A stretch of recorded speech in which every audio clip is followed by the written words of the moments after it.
Hello, Erin here. Welcome. I am really excited to share today's project with you because this type of paper is my jam and it really gets me excited to create. The hardest part was deciding what photos I wanted to start with first because I certainly have no shortage of photos for this type of paper collection. So this is Weekend Adventures from Stampin' Up, and I do have the scrapbooking workshop kit. So I went over this in my unboxing video, but you get two of each paper. I've already got them flipped over. You can see it's very outdoorsy, camping, masculine, hiking. Love this one here. It's so fun. And then in the workshop kit, you get these bonus wood grain papers. And there's also the sticker sheet. And then in the workshop, you also get lots of coordinating cardstock, which is really nice, and a cutting guide here. So I am basing my layout loosely off of this one. I really like it, but I have significantly more photos that I want to incorporate. They've got 5 and I have 10. I will be using some flip flaps, but there will still be a lot more visible on the layout if it comes together how I think it should. So with this in mind, let's go ahead and jump right into today's layout. This also came with 2 sheets of punch outs, which I've already punched them all out and put them into this tray. And they're labeled so you know what project they go to, and that makes it nice and handy. So if you want to create the layouts exactly, you can sort them. I always do my own thing, so I just kind of tossed them in here and I can rifle through if I'm looking for a specific piece. The arrows were already in my stash. Those are not part of the collection. I just love arrows and I had some left over, so I added them to this embellishment bin. Let me go ahead and scoot this out of the way. I do get asked quite a bit. That bin here is from Staples office supply store. That's where I picked that up, and it's handy. I've got a clear acrylic tray very similar that I got at Home Goods, so they're kind of all over. It's always nice using these workshops for faster layouts or as a jumping off point, but they're pretty easy to kind of mix them up and make them work for you. And they have used this wood grain piece and then the buffalo plaid. So I did go ahead and cut those down, and we will place them roughly how they do have all the measurements and everything on the workshop guide. So you can follow along and they tell you exactly where to place those. I'm kind of just a wing it and eyeball type of scrapbooker. So they have it like this. And then if you bring the photos in, they have 2 horizontal photos like this. So these photos were taken last year. And normally we ride our horses in the backcountry, and we have additional horses that take our gear. Well, we decided to hike for this trip because my son Hayden does not ride, and nor does his girlfriend Desiree. So we hiked in with them and then just took our two saddle horses so they could carry our gear. And it was so fun. We had such a good time. So let's take a look at what they've done here. I guess they would have these bumped over just a bit. So this is what I started with because sometimes, how do you know what size to print your photos? So I started with my favorite photos. This is us hiking in. This is a big, beautiful meadow called White Sides. And then this is a watering hole. So I just wanted to get a picture of my husband with the horses. And I did, I printed photos. I selected photos that helped tell the story of what we did on this long weekend. So to me, it was important to have the horses in there and also show that we were hiking. So I've got a couple photos in 3x3, and that does include the white border. So there we are, just kind of hiking in. And where is that other pic? Oh, here. Here it is. So also hiking in here. And then we did some swimming and we hung out around the campfire. So that's pretty much what we did. So I made sure to get photos to represent that. So if I am following along with the layout, they have 3 portrait style 3x4s over here. So again, I kind of started with that as my jumping off point. But I had some more horizontals and they had all portraits. So that didn't quite work. So we just, just for little placeholders, kind of started with that.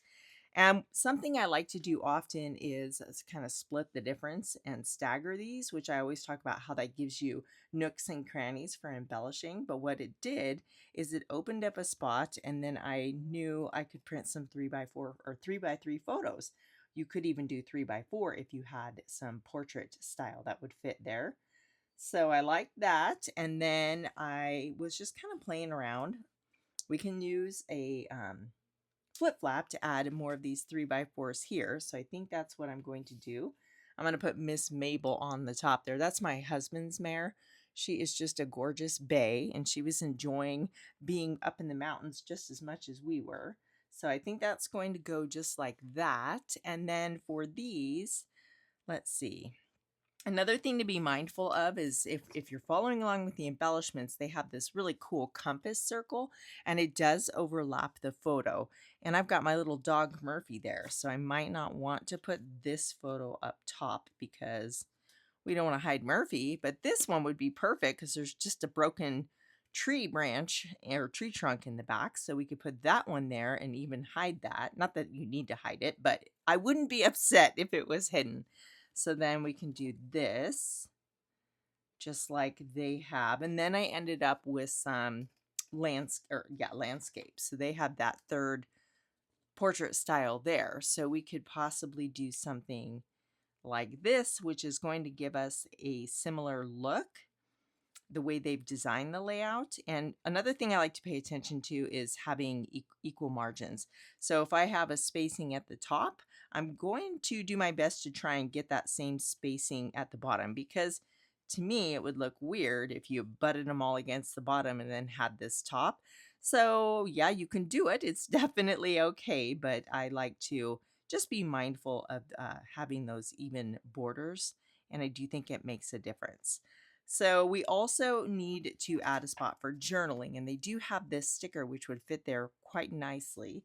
Actually, it's from the punch out sheet. And I noticed this says project 2, and it's definitely not project 2. So I haven't checked any of the others, but that might is a misprint there. This should be project 1. So that would fit there, and I do really like that. So then we can just put this one in a flip flap, and if I have another picture too, or I can add more journaling. And these two are very similar. So we're both just, both photos, they're sitting around the fire. I was on the opposite side, so the fire's here. So we've got Flynn and I, and then I am going to put this one on top because it has my husband, Hayden, and Desiree.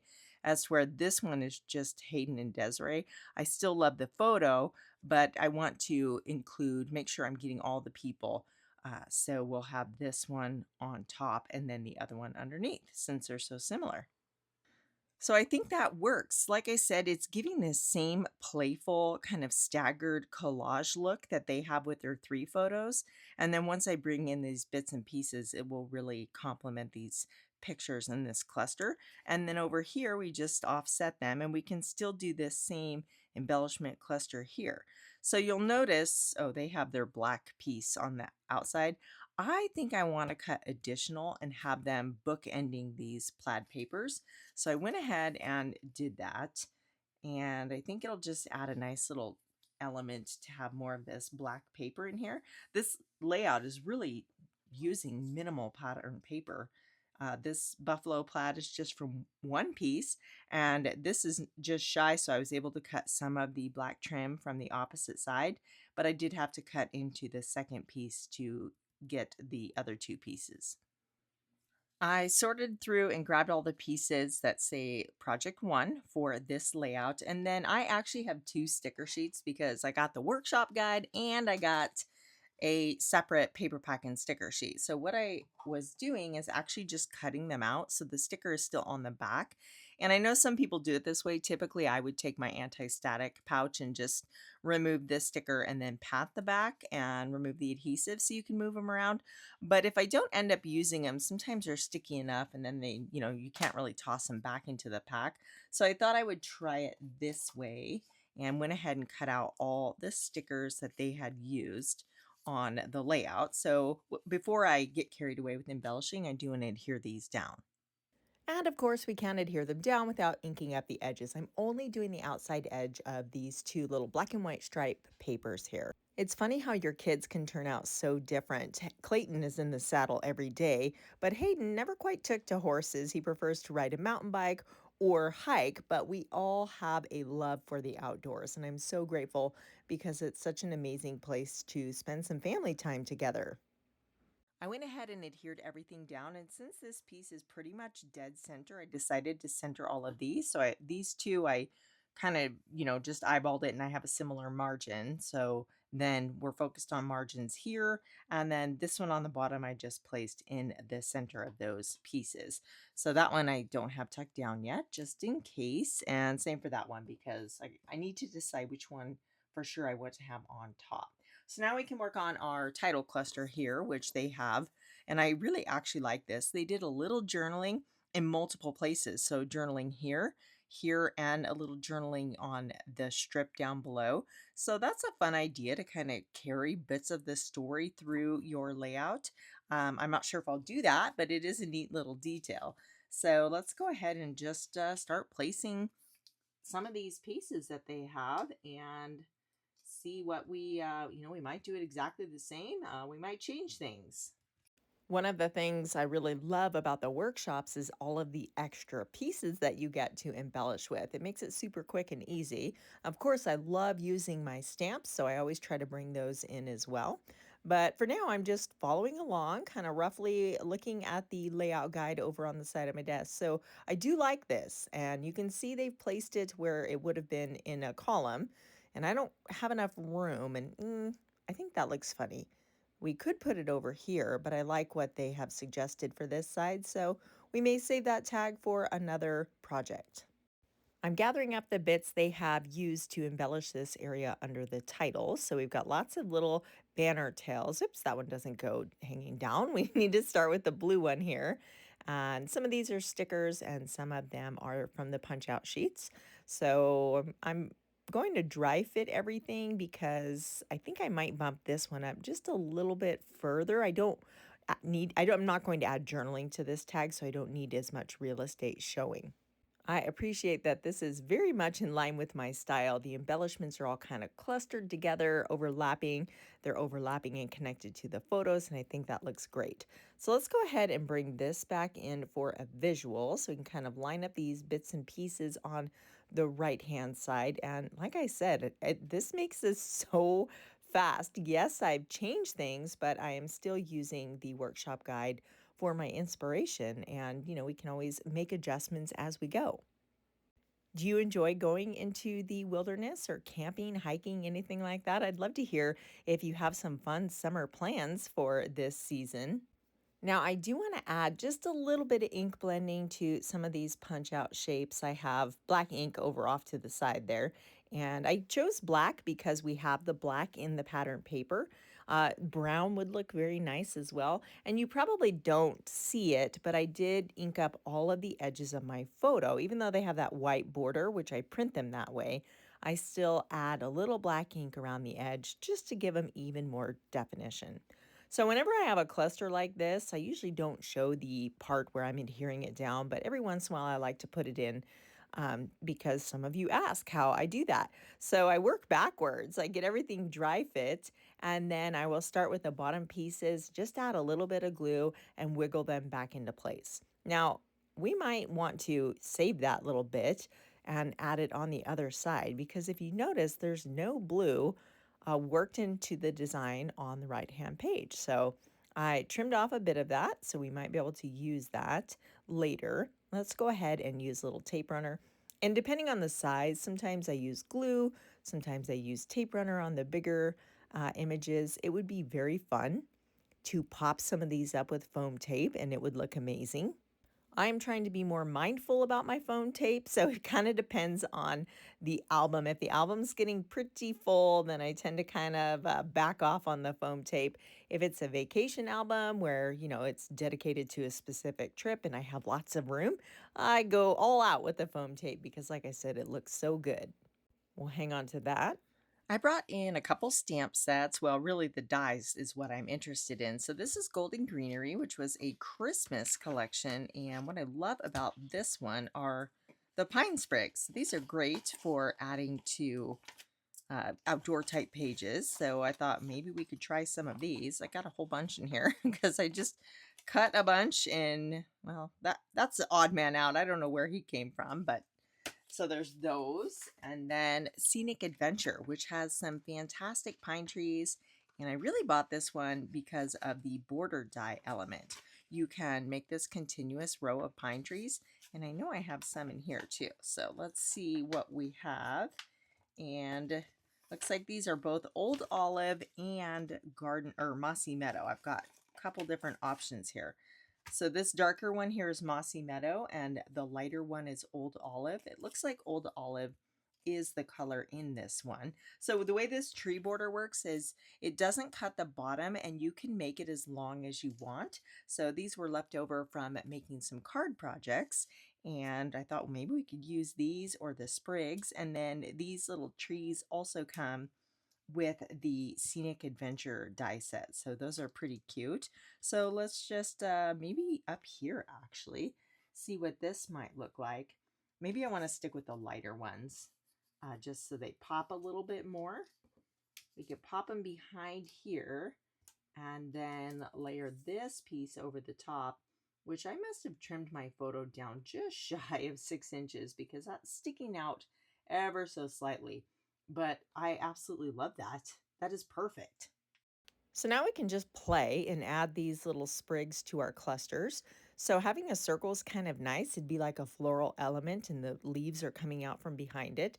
So we could do that, maybe have a couple on a diagonal angle over in the bottom corner here. I've got, it didn't quite punch out all the way. So that's one idea. But then I also have these trees from Scenic Adventure. So I'm not sure if I'm loving both the trees and the pine sprigs together. So I might just go with one or the other. And I'm thinking the trees because I absolutely love the border tree above the photo on the left-hand side. So I think that makes up my mind for me. But let's keep playing. Actually, I can't overlap that because I'm having flip-flops in that area. It's nice to have these die cut and ready to go because then I have the flexibility of just moving them around. And yeah, I've decided we are going to remove the sprigs, save those for another project, and they might make it onto the next layout. You never know. And let's just beef up all of the pine trees in the clusters. These little mini ones are just so cute. And I think they'll be perfect in this little spot here. So that one is Mossy Meadow. Then I have a lighter one, an Old Olive.